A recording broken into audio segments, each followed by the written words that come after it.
और सीधे आपको हम लिए चलते हैं दुमका, जहां हमारे संवाददाता राकेश मौजूद है। राकेश, देखिए 3 सीट, आखिरी 3 सीट बचे हुए हैं झारखंड के, जिस पर मतदान होने हैं। 1 जून को जो है मतदान होना है। दुमका, राजमहल और गोड्डा जो है 3 सीट पर मतदान होने बाकी है। क्या जो है हवा चल रही है, जनता का क्या कुछ मुद्दा रहेगा इस बार वोट देने का?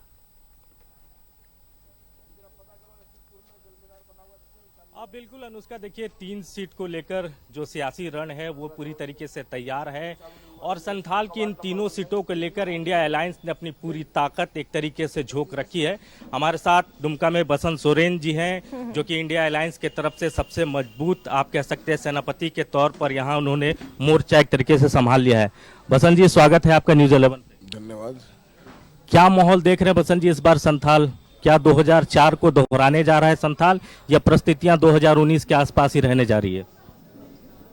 संथाल में पोजीशन बहुत अच्छा है और यहाँ हम लोग गठबंधन के साथ 3 सीटों पे हैं और तीनों सीट का रुझान बहुत अच्छा है और हम लोग भारी मतों से विजय होने जा रहे हैं। लोगों का रुझान, लोगों का आशीर्वाद निरंतर मिल रहा है लोगों का, और आप देख भी रहे होंगे, इस चीज़ को महसूस भी कर रहे होंगे कि काफ़ी जोश है, काफ़ी उत्साह है लोगों में। दादा, इस बार दुमका का जो सियासी समीकरण है वो थोड़ा बदला हुआ है। आपकी बड़ी भाभी भी चुनावी मैदान में है बीजेपी की टिकट से, और आपके चाचा नलिन सोरेन भी हैं। तो क्या किसी तरह का कन्फ्यूजन है वोटरों में, या फिर लग रहा है कि परिस्थितियां बिल्कुल सपाट है यहाँ? देखिए, स्थिति सामान्य है, ऐसा कोई विवादित नहीं है और वोटर जागरूक है और जानती है कि क्या सही है क्या गलत है। तो सामने कौन है, हम लोग तो उसको प्रत्याशी के तौर पे ही लेंगे और जैसे एज यूजुअल जैसे इलेक्शन होता है और जो चलता है वैसे ही है, भी नॉर्मल है सारी चीज़ें। ना यहाँ कोई चाचा है, ना भतीजा है, ना कोई ये है, यहाँ प्रत्याशी है और प्रत्याशी चुनाव लड़ रहे हैं। आपने पूरा मोर्चा संभाल रखा है दादा, पूरा मैनेजमेंट आप देख रहे हैं? नहीं, ऐसी नहीं है, सारे लोग पार्टी के एक वर्कर इसमें साथ हैं और उनके सहयोग से ही ये चुनाव संभव हो पा रहा है और उन्हीं के सहयोग से आज जो है हम लोग आश्वस्त हैं कि हम लोग काफ़ी अच्छे पोजीशन पे हैं। दादा, एक जो सवाल निकल कर आ रहा है कि बसंत सोरेन दुमका से निकल नहीं पाए। आप पार्टी के स्टार प्रचारक हैं, लेकिन दूसरे जगहों पर आप चुनाव प्रचार के लिए नहीं गए। ये क्या ज़रूरत महसूस नहीं हुई जेएमएम को? नहीं, ऐसी कोई बात नहीं है, चूँकि मैं यहाँ का विधायक हूँ और मैंने खुद इस चीज़ को यहाँ रखने का काम किया और मैंने आग्रह की थी कि मुझे दुमका ही रखा जाए, क्योंकि आप सभी जानते हैं कि दुमका जो है एक माने रखता है। एक ये सीट कई चीज़ों से जुड़ा हुआ ये लोकसभा है, तो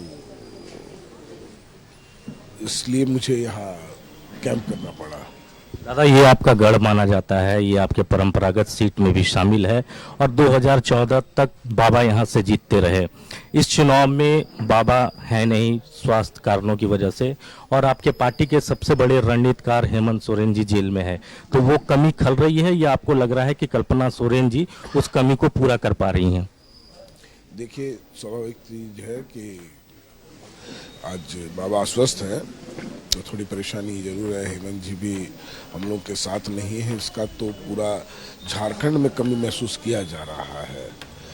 तो लेकिन हम लोग हैं और यहाँ के जैसे हमारे कैडर है, हमारे लोग हैं, हमारी पब्लिक है, एक एक कार्यकर्ता इस जिम्मेदारी को अपने कंधे पे लेने के लिए तैयार है और हम लोग उस चीज़ को बखूबी निभाने का प्रयास कर रहे हैं।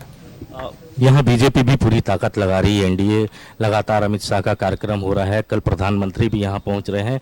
माहौल बदलेगा प्रधानमंत्री के दौरे से? यह लगता है कि वोटर एक तरीके से गोलबंद है, बहुत कुछ करने की जरूरत है नहीं यहाँ? देखिए, स्वागत है उनका प्रधानमंत्री जी का, लेकिन उनके आने से कोई प्रभाव पड़ना नहीं है, क्योंकि आप सभी जानते हैं कि प्रधानमंत्री जी कल संथाल परगना के इस दुमका लोकसभा पे आ रहे हैं क्षेत्र में। तो उन्होंने इससे पहले भी प्रयास किया यहाँ उतरने का, उनका चॉपर उतरने का प्रयास किया, लेकिन लोगों ने विरोध कर दिया ये जानकारी आप लोगों को है, तो अब चूंकि विरोध हो गया तो अब इसको किस सेंस में लेंगे ये समझ सकते हैं आप लोग। तो मजबूरन इनको एयरपोर्ट पे उतर के अपना सभा करने की जरूरत पड़ रही है और लोगों को ढोक करके ला करके अपनी सभाओं में लाया जा रहा है। लोग आ नहीं रहे हैं, लाना पड़ रहा है इनको, तो इनको अपनी स्थिति का अंदाजा इसी से लग जाना चाहिए। दादा, जो 11 सीटों पर अब तक चुनाव हुए, इंडिया अलायंस महागठबंधन अपने लिए कितनी पॉसिबिलिटी देख पा रहा है उन 11 सीटों पर?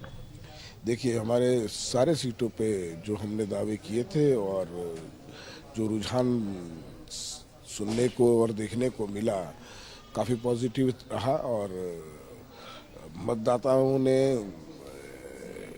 बहुत ज़बरदस्त वोटिंग की है और मैं उनका धन्यवाद होना चाहूँगा कि इस गर्मी के मौसम में उन्होंने बढ़ चढ़ करके मतदान किया।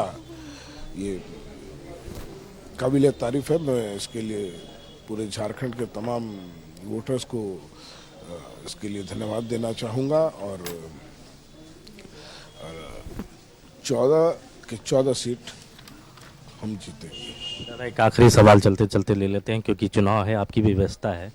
हाल में आपकी बड़ी भाभी सीता सोरेन ने आपसे मुलाकात किया और उसके बाद उन्होंने मीडिया में कहा कि बसंत सोरेन मेरे साथ हैं और भविष्य में बसंत सोरेन बीजेपी का दामन भी थाम सकते हैं। यहाँ से मोह भंग हो गया उनका जेएमएम से। देखिए, ये स्टेटमेंट मेरे थे जिसको उन्होंने रिपीट कर दिया, मेरी बात को रिपीट करने का काम किया है। आप महसूस कर सकते हैं क्यों रिपीट किया उन लोगों ने और या उन्होंने किया किस दबाव में किया, अब वो बेहतर बता पाएंगी। बसंत सोरेन के समक्ष धर्म संकट की स्थिति तो नहीं है ना? नहीं, मेरे पास कोई ऐसी कोई स्थिति नहीं है। पार्टी है, पार्टी के हम लोग एक जिम्मेवार पद पे भी हैं और जिम्मेवारियों को समझने का काम भी करते हैं, तो ऐसा कोई धर्म संकट नहीं है और हम लोग चुनाव को हम लोग बहुत सही तरीके से, बहुत ढंग से और चुनावी तरीके से लड़ रहे हैं और चुनावी तरीके से ही लड़ेंगे। बहुत शुक्रिया बसंत जी हमसे जुड़ने के लिए। तो हमारे साथ बसंत सोरेन थे, बेहद कॉन्फिडेंट है संथाल की तीनों सीटों को लेकर और उनको लगता है कि 2004 वाली परिस्थितियां एक बार फिर दोहराने जा रही है। अनुष्का, बहुत बहुत धन्यवाद राकेश तमाम बातचीत करने के लिए।